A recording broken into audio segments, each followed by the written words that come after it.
Hi everybody, Anna Garcia here, Director of Operations. Most of you probably recognize me. I have that boring job where I sit in the office while you guys are out doing amazing things with our campers. But this is an opportunity for me to talk to you about some really cool changes that are coming this summer. Some changes that we've been excited about and visioning for a long while and that are finally gonna take place. So the recommendation now would be maybe pause the video, get yourself a coffee or a snack or something so that you're good and comfy and can sit and listen for a little bit while I talk all about the changes to come.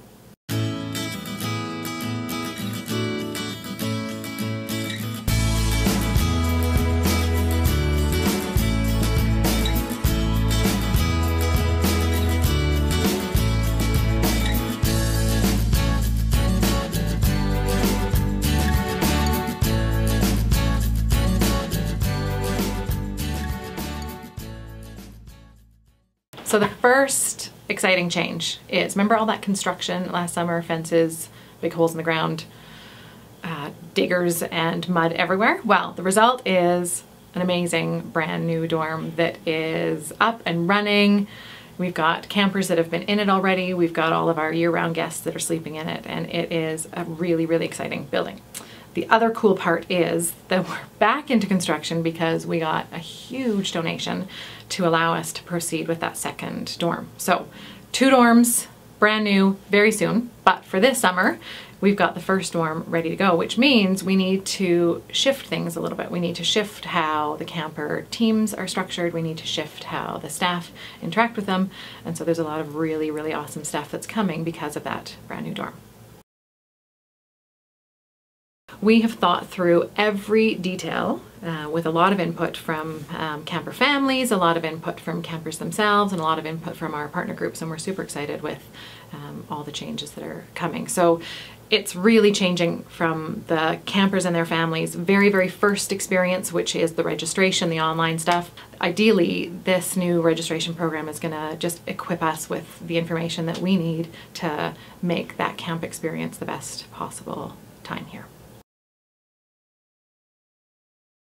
So the way that the dorm, the brand new dorm, has encouraged us to rethink the way that the summer is gonna flow, the first priority that we decided is that we need to make the cabin groups a little bit more intimate and smaller. So the age-old process that we've had here of 4 big teams of both males and females and a team of staff helping them, we're doing away with that.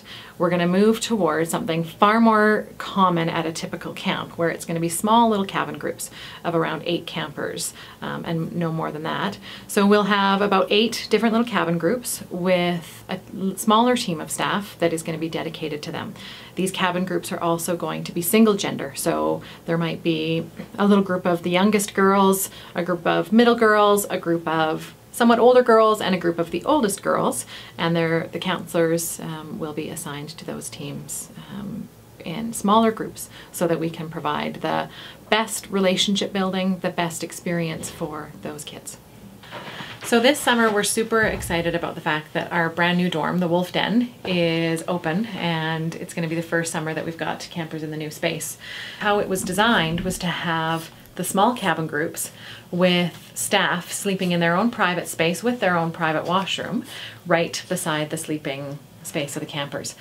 And what we're going to do is we're going to mimic that layout in all of the other dorms. So still focusing on those small cabin groups, we'll have small groups of campers with staff sleeping in their own private space very close by and able to attend to their needs, and as well as being able to take advantage of those quiet moments in the night when campers are awake and having those great conversations. And those are a lot of those moments that the kids will go away from the summer really remembering. So this is going to mean that the staff that is assigned to each team is going to be able to really impact their experience from early morning all through the day. So each cabin group will have a cabin head, so a most senior staff person within that cabin group.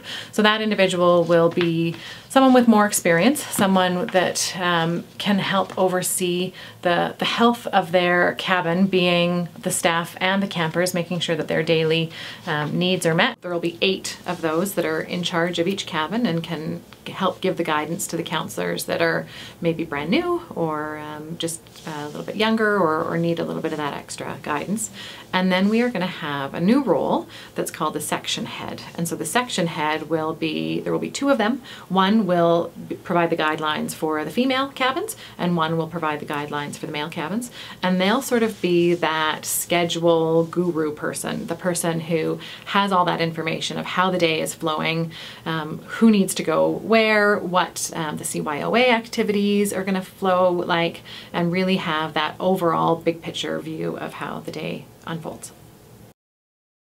So the leadership team is going to exist very much like last summer when there are weeks that the leadership have a really, really high personal care or high needs.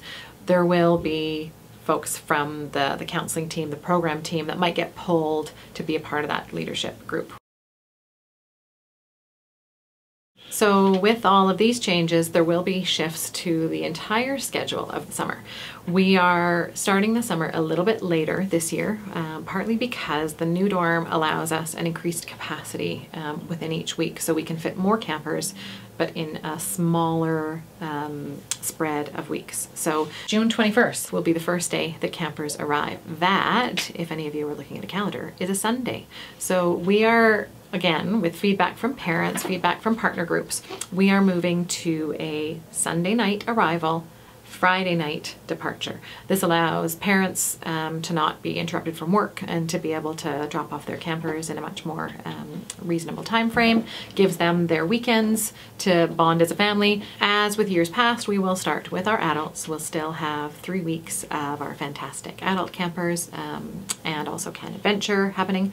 Then we will move on into our typical weeks, which are Light of Life between friends, the signature Easter sales camps, and then we will still also have a lot of our partner group relationships. We've also got a few new user groups, new partner groups that we're super excited to bring on that we've been working with throughout the year to solidify them coming into the program as well. So the partner group weeks are going to be the second half of that summer season.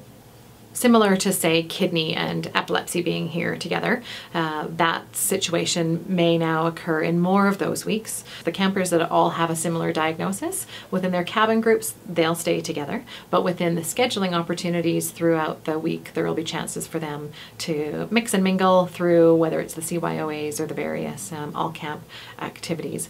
But we will still have those special small cabin groups for them to do their own personal bonding and creating that sense of belonging. These small cabin groups are going to give us a lot of flexibility in the schedule. So if you happen to be the counselors that are in charge of oldest boys and you know that in the schedule, if you're to say to them, hey guys, let's go do arts and crafts, they're going to be like, lame, that's going to suck. Okay, so with the new schedule, if they don't want to do arts and crafts, they don't have to do arts and crafts. If they would rather do a bit more time with archery or hang out at the pool or something other than arts and crafts, that's what this new system is going to allow, is a lot more of that independence in choosing the activities and not being forced into activities that really oldest boys really has no interest in doing arts and crafts. So that part we think is going to be really great just for that flexibility and for you guys to really, really customize every camper's experience. So that's it.